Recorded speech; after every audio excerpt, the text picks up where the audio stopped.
রাতের বেলা শোয়ার আগে পড়বেন 33 বার সুবহানাল্লাহ, 33 বার আলহামদুলিল্লাহ এবং 34 বার আল্লাহু আকবার। আল্লাহর পক্ষ থেকে আপনার শরীরে শক্তি আসবে। এটা যারা নিয়মিত আমল করে আল্লাহর পক্ষ থেকে তাদের শরীরে শক্তি আসে। হ্যাঁ, কারণ এইটা রাসূল সাল্লাল্লাহু আলাইহি ওয়াসাল্লাম কাকে শিখিয়ে দিয়েছেন? তার মেয়ে ফাতিমা রাদিয়াল্লাহু আনহাকে। ফাতিমা রাদিয়াল্লাহু আনহা এবং আলী রাদিয়াল্লাহু আনহু তারা দুজন গিয়েছেন আল্লাহ রাসূলের দরবারে, গিয়ে বলেছেন আমাদেরকে একজন দাসী বা দাস দিন, বাসার অনেক কাজ আমরা করতে পারি না, লাগে না কাজের মানুষ।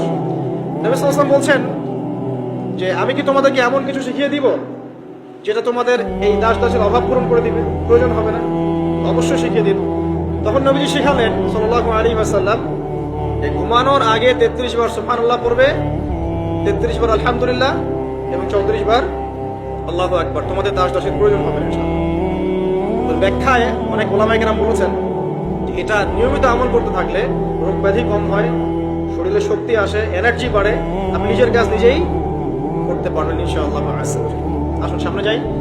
এরকম ঘুমানোর আরো বেশ কিছু আমল আছে, আমি অল্প কয়েকটা বললাম, এগুলোই করা শুরু করেন, আল্লাহ তৌফিক দান করুন। আর যদি পারেন ওযু করে ঘুমাতে পারলে আরো বেশি ভালো হয়। এবার আপনি ঘুমাচ্ছেন ডান কাত হয়ে, কি পড়বেন এই সময়? আল্লাহুম্মা বিসমিকা আমুতু ওয়া আহইয়া, আলহামদুলিল্লাহ, দোয়া সবার ব্যবস্থা আছে। এবার ঘুমান। এই যে ঘুমাচ্ছেন আপনি 3 ঘন্টা বা 4.5 ঘন্টা বা 6 ঘন্টা, আপনার এই পুরো ঘুমটা হবে ইবাদত ইনশাআল্লাহ। এবং পবিত্র অবস্থায় ঘুমানোর অভ্যাস করতে থাকলে আল্লাহর পক্ষ থেকে আপনি সত্য স্বপ্ন দেখতে পারেন। এখনকার সায়েন্স এগুলা বিশ্বাস করে না, আর এই সায়েন্সকে নিয়ে আমার কোনো মাথা ব্যথাও নাই, কারণ এই আজকে একটা কথা বলে কালকে একটা কথা বলে, ঠিক আছে? তো আল্লাহর পক্ষ থেকে আপনি সত্য স্বপ্ন দেখতে পারেন। ইউসুফ আলাইহিস সালাম জেলখানায় বন্দী, সূরা ইউসুফ পড়ে দেখেন। তখন কয়েদিদের মধ্যে 2 জন স্বপ্ন দেখেছে। একজন স্বপ্ন দেখছে তার মাথার উপরে রুটি, উপর থেকে পাখি এটা ঠোকরে কি করছে, খেয়ে নিয়ে চলে যাচ্ছে। আরেকজন স্বপ্ন দেখেছে যে সে শরাব পান করাচ্ছে একজনকে, আছে না সূরা ইউসুফে?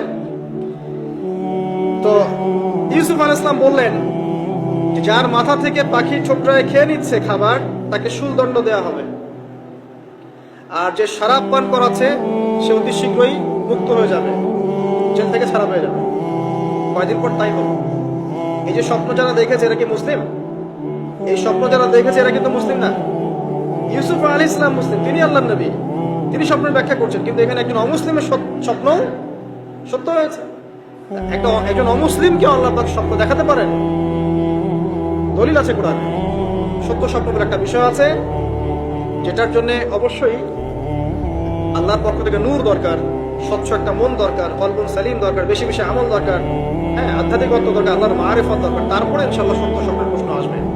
সারাদিন টিভি দেখে, গান সিরিয়াল দেখে, গালিগালাজ করে, গীবত তহমত করে, খোঁচাখুচি করে, চুলাচুলি করে, এদের সাথে সত্য স্বপ্নের কি সম্পর্ক? এদের কিন্তু শয়তান স্বপ্ন দেখা। কথা বুঝতে পারছেন না? ফজরের নামাজের পরে নবী সাল্লাল্লাহু আলাইহি ওয়াসাল্লাম বসে থাকতেন, সাহাবীরা তাকে বলতেন কে কোন স্বপ্ন দেখেছেন, তিনি বলতেন, এবং তিনি স্বপ্নের ব্যাখ্যা ইন্টারপ্রিটেশন করতেন যে এটা এটা এটা এমন, এটা এমন। এমনকি এই যে আপনার উহুদের যুদ্ধের আগের রাতে অনেক সাহাবী স্বপ্ন দেখেছেন, এবং পরের দিন দেখবেন উহুদের দিনে অনেক সাহাবী শহীদ হয়েছে। তো যাই হোক, ওইদিকে আমি যাচ্ছি না। তো এই যে ঘুমটা আপনি ঘুমাচ্ছেন, ইনশাআল্লাহ আপনার ঘুমটা কি হচ্ছে? ইবাদত হচ্ছে না? আলহামদুলিল্লাহ। আলেম যারা, তাদের ঘুমও ইবাদত। যারা মুসলিম, মুমিন, মুত্তাকি, আলেম, তাদের ঘুমগুলো কি ইবাদত।